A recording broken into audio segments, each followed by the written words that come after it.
morning, everyone. We're so excited that you've joined us here at the Water's Edge. If you're online with us today, you can check us out on Facebook or YouTube, and feel free to like, share, and comment. If you're live with us, here's a few things we'd like you to know.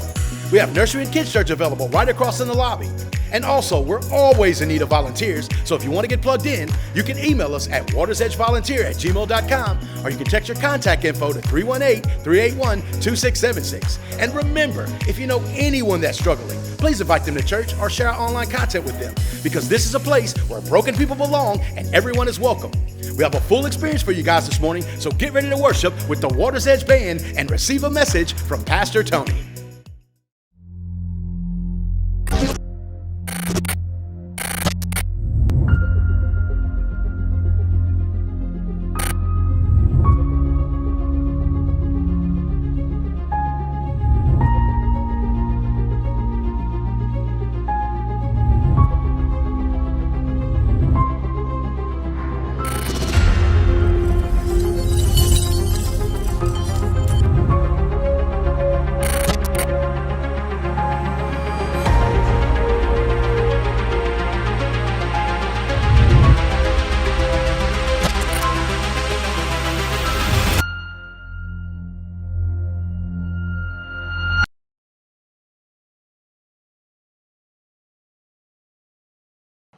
What's up, everyone? Good morning and welcome to our Water's Edge online Sunday morning worship experience. Once again, thank you so very much for hanging out with us today and tuning in.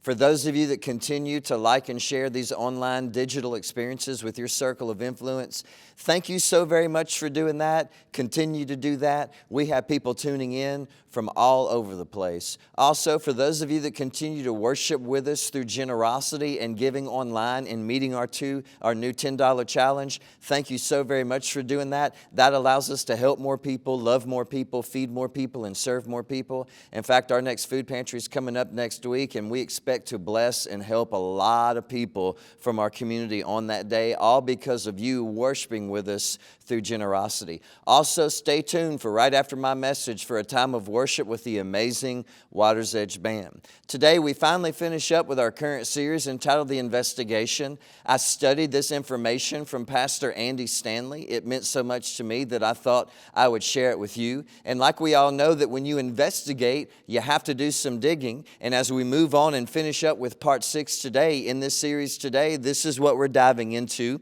And this is what we're digging into. We're asking and answering this question: if we're going to take the mystery of Jesus seriously, the mystery of knowing Jesus and following Jesus and loving people and serving Jesus and serving people seriously, then we have to understand and ask and answer this question: what was his invitation?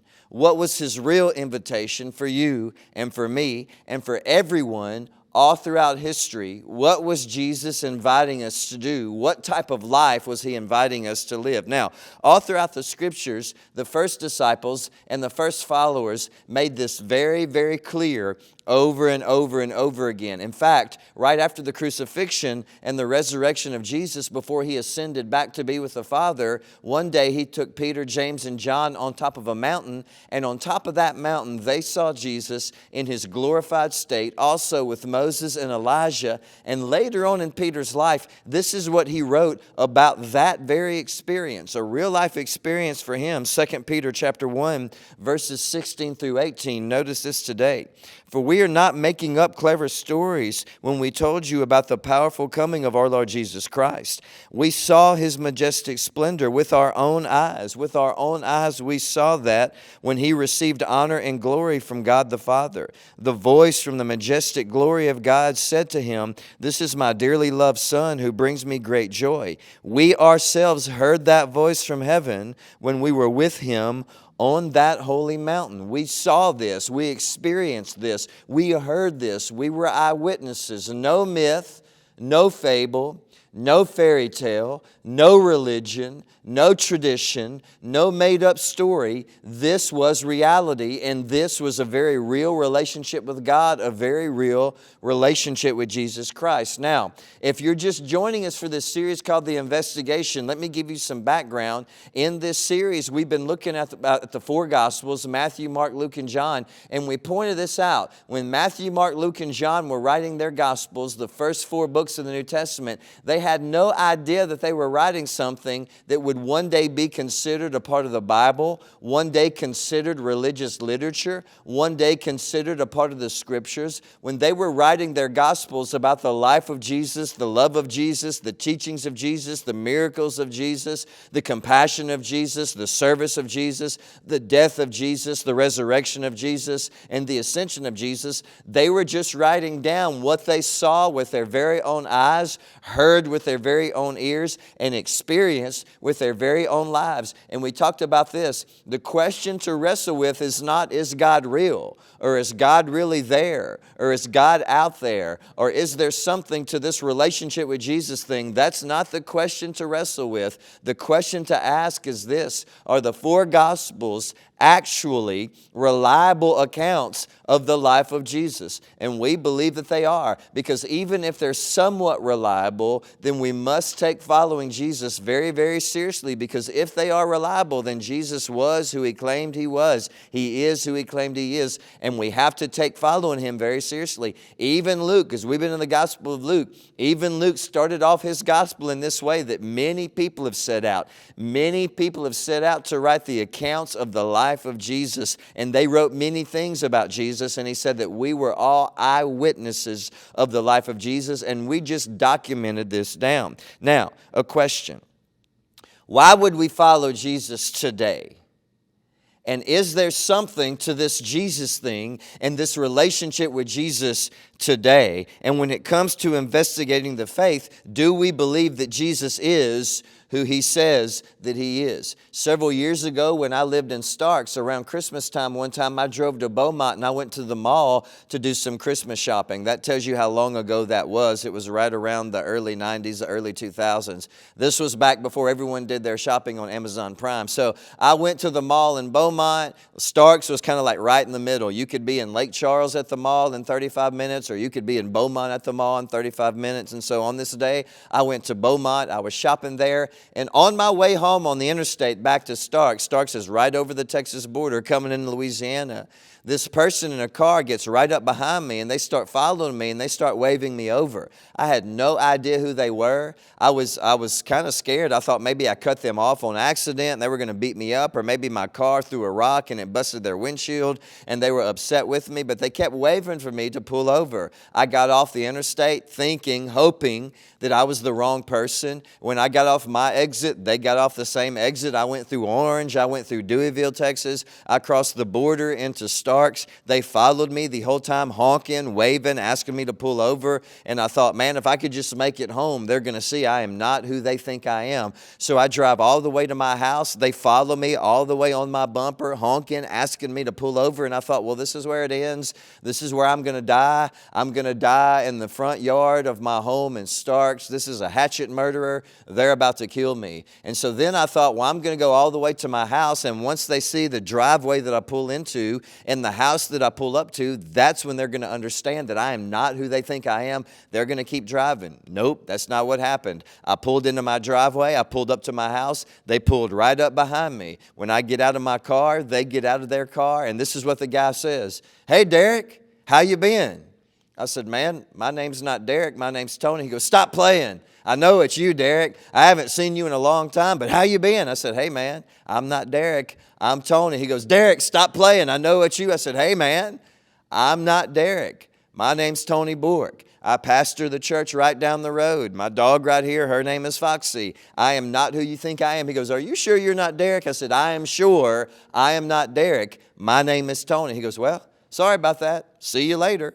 And he got in his car and he drove away. Now, I could have played along with him that day. I could have said, "Hey, man, it is me, Derek. Haven't seen you in a long time. Why don't you come inside? Don't you owe me some money or something? Let's have some lunch." But I didn't do that. I could have been Derek to him and Tony to everyone else, but I didn't do that because Tony is who I am. But many times we do that in our relationship with God. Many times we do that in our walk with Jesus. It's like we're Derek to him and we're Tony to everyone else. Or sometimes it's like we follow Jesus with this part of our life, but we don't follow Jesus with every part of our life and every part of our heart. Now, When we think about the story of Jesus, we have to understand, we have to get, we have to see that what happened at the end of the story with Jesus set him apart from all the other wannabe messiahs. What happened at the end of the story with Jesus helps us understand the entire story of Jesus. And so this is how the end of the story of Jesus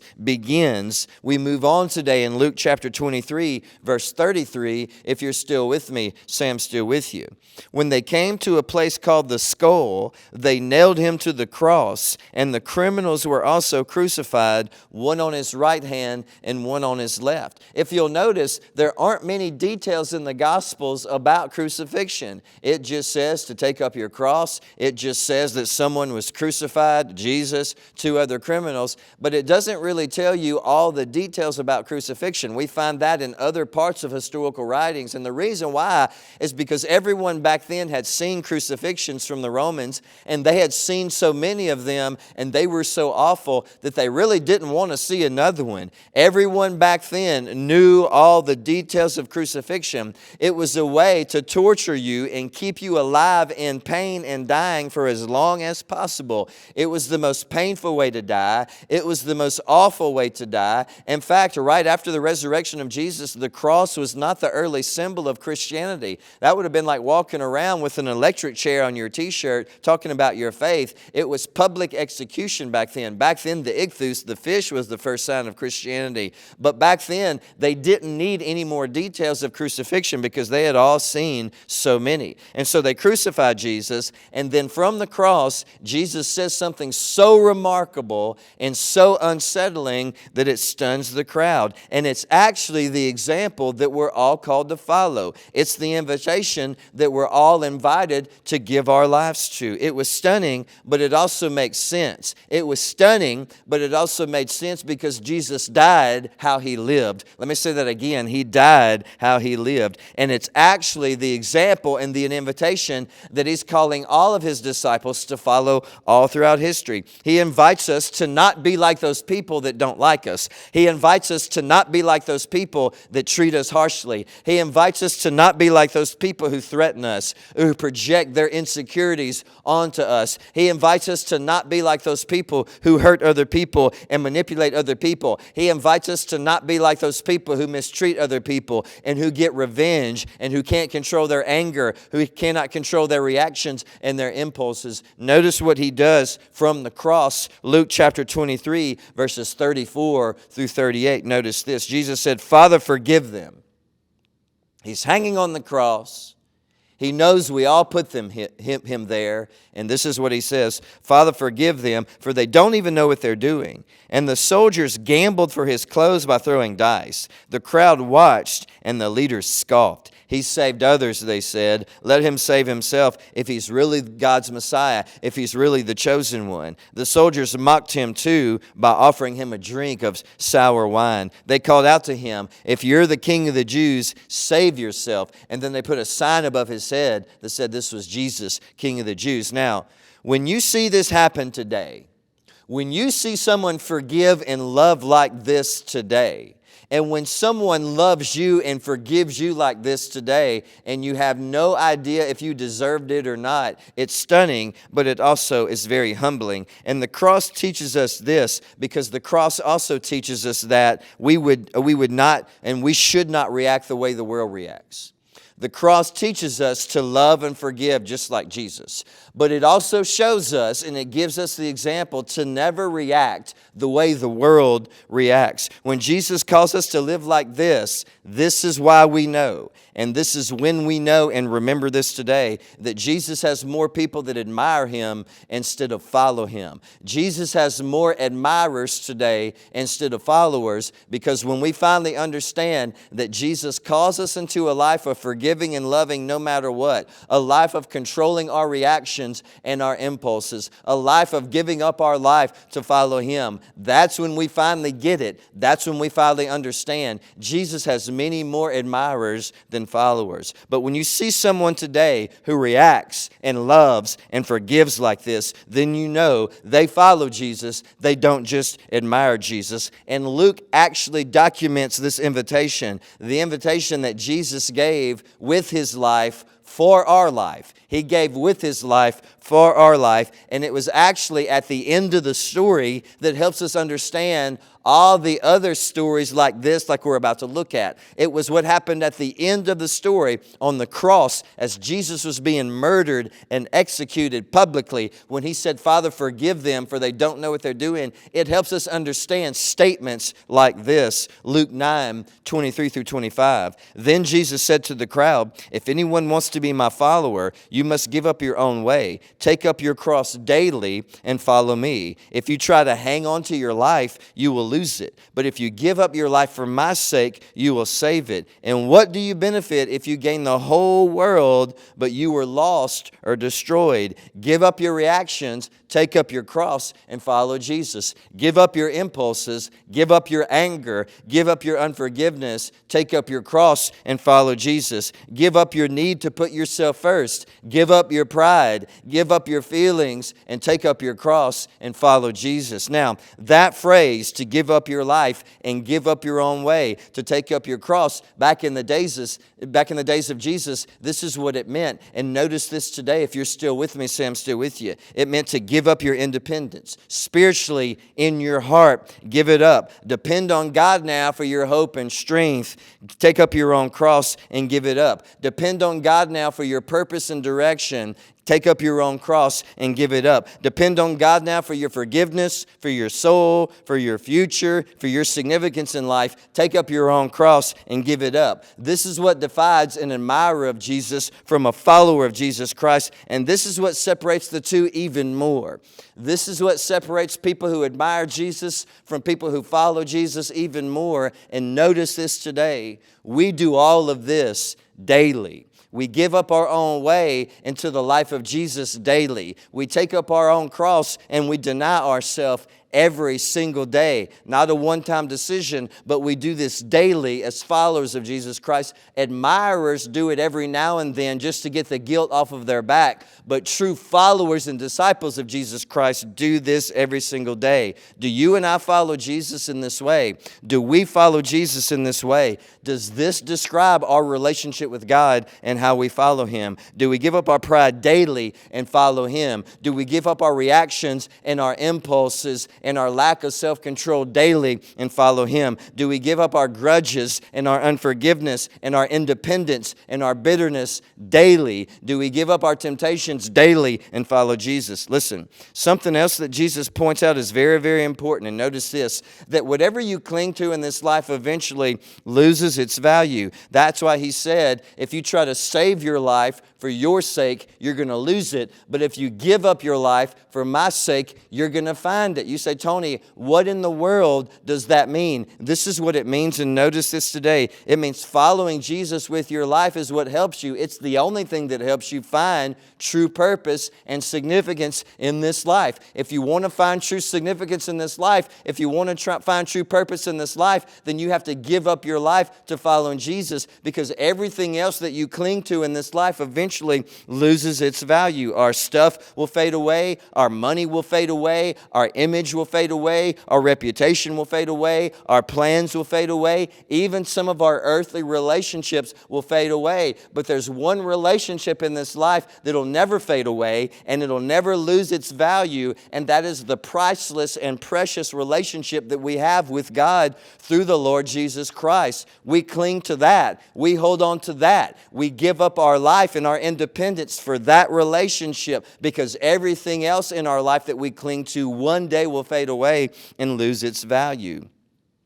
3 times a week, I take Jagger to basketball training at different places, and most of the time on those nights, he stays with me, and I take him to school the very next morning. Well, I live in downtown Lake Charles, and Jagger goes to school in Moss Bluff. So on the mornings that I bring him to school, we get up around 5:45 in the morning, we get ready, and we try to leave the house about 6:25 to 6:30-ish every single morning, and get to Moss Bluff by about 6:50, 7 o'clock. So it gives me and Jagger a good 30 minutes to talk, just to talk about life, talk about school, talk about sports, talk about faith, talk about integrity, all those important things. And not too long ago, last week, I don't know why, but last week, one morning when I was taking him to school, I felt the need to tell him to hold different things in his life in an open hand and in a closed hand. And I felt the need to tell him to not move too fast at the age that he is right now. He's about to be 14 in October.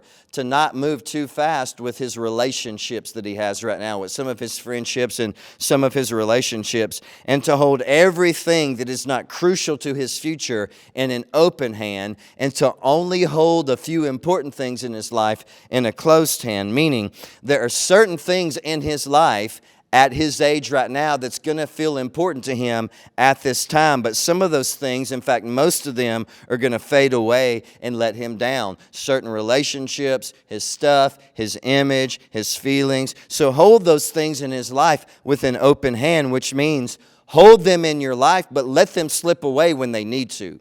Hold them in his life with an open hand, but if they go, let them go. Don't be devastated so much when the things that you were holding in this life that one day fade away anyway in an open hand leave your life. Don't try to close your hand and hold on so tightly to these things that aren't so important that one day fade away anyway with a closed hand, because if you do, when they leave your life, it's going to devastate you and discourage you. So hold some of those things in an open hand, which means let them go if you need to go, and then hold only 3 things in your life in a closed hand.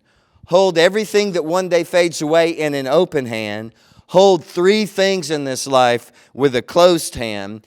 And anything that comes into your life that you're holding with an open hand that threatens what's in your closed hand, or distracts what's in your closed hand, or tries to destroy what's in your closed hand, let all those things fade away. Let those things go. Resist those things and push them out of your life immediately. And these were the 3 things that we were holding in a closed hand: your faith, your family, and your future. These 3 things, and in that order: your faith, your family, and your future. Hold these things in a closed hand. Hold everything else in an open hand. And then I told him this last week on one of the mornings we were going to school after I told him all that. And I don't really know why I told him this besides God, but this is what I said. And notice this today. If you're still with me, say I'm still with you. I said, you're going to get discouraged when you lose some of the things that you're holding in an open hand, but don't dwell in your mind on that discouragement. Instead, dwell on hope, optimism, and new beginnings. Now, in my mind on that morning, I had no idea what was going on in his personal life. In my mind that morning, I thought I was telling him that about sports. Like if you have a bad practice, don't hold on to that. Don't camp out there in your mind. Don't let it discourage you. If you're having a game that doesn't go the way you want it to go, if you've had better games and you had a bad game, don't dwell on that discouragement in your mind at this age. Don't camp out there. Just move on to the next challenge, the next practice, the next game. Work on what you need to work on to get better. Hold some things in an open hand. Hold other things in a closed hand, and never dwell on discouragement, because it'll just tear you apart on the inside. But what happened that day that I didn't know about after I had that talk with him at school was he experienced his first major breakup and his first major broken heart, and it crushed him. It crushed his heart, and it crushed his emotions. But he ended up okay. Over the next few days, we kept reminding him, you were holding all of that in an open hand anyway. You still have your faith, your family, and your future, even your future in sports. Focus on that. Your future health, your future career. Focus on all those things and let all these things in an open hand slip away. And don't camp out on this sadness and this discouragement in your mind because you were holding it in an open hand anyway. Don't camp out there, but this is where you camp out in your mind. Camp out on Jesus. Camp out on how much He loves you. Camp out on His plans for you, His future for you, your faith, your family, and your future. Let your mind focus on hope and optimism and on what's next. Focus on hope and how much God loves you and not discouragement. Again, Luke 9:24. If you try to hang on to your life, you're going to lose it. But if you give up your life for the sake of Jesus, you will save it. Open hand and a closed hand. Open hand and a closed hand. Many times what we hold in an open hand and what we hold in a closed hand and what we allow to come into our life that threatens what's in our closed hand and what we force out of our life that's trying to tear down the most important things in our life like faith, family, and our future that we're holding on to, many times that decides what's an admirer of Jesus and what's a follower of Jesus. We want to be followers of Jesus, not just admirers of Jesus, and this is how we do that. We deny ourselves daily, we take up our cross daily, and we give up our life for the life of Jesus every single day. And this is what makes us a disciple. Thank you so very much for hanging out with us today. Thank you so very much for tuning in. We absolutely love you. Stay tuned for some worship from the Water's Edge Band. We cannot wait to see you back next week.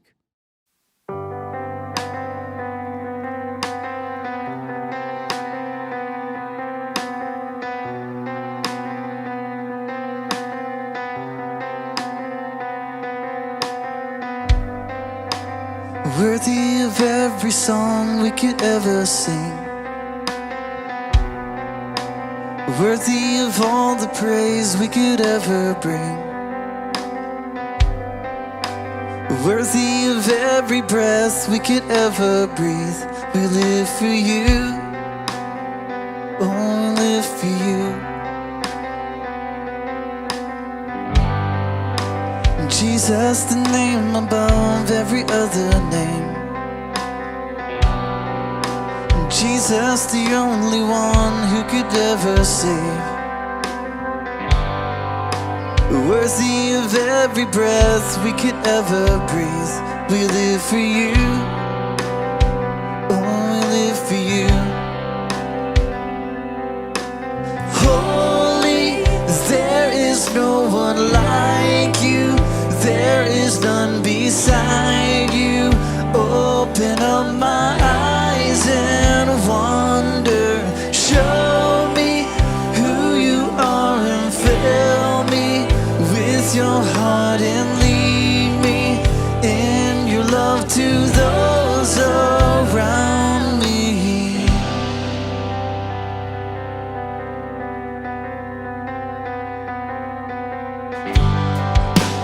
Jesus, the name above every other name.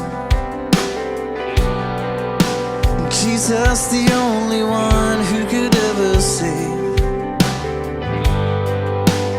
Worthy of every breath we could ever breathe. We live for you, oh, we live for you. And holy, there is no one like you. There is none beside you. Open up my eyes and wonder. Show me who you are and fill me with your heart and lead me in your love to those around me.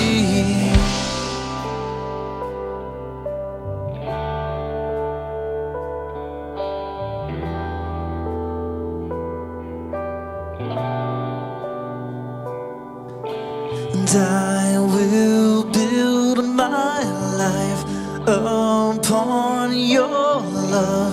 It is a firm foundation. I will put my trust in you alone, and I will not be shaken. I will build my life upon your love. It is a firm foundation. I will put my trust in you alone, and I will not be shaken.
What a great message from Pastor Tony. And we really hope today's worship experience has encouraged you and helped you in some way today. And if you're moved by today's service and want to stay tuned the rest of the week on social media, you can check us out at Waters Edge Gathering on Facebook or WatersEdge_LC on Instagram. You can also download our app where you can do online giving, listen to online worship songs, and replay messages from Pastor Tony. If you want to learn more about salvation and baptism, want to volunteer and need a prayer request, you can visit our Welcome Center in the lobby, and our wonderful volunteers will get you plugged in. We absolutely love you guys and can't wait to see you back next week at the Water's Edge, where everyone is welcome.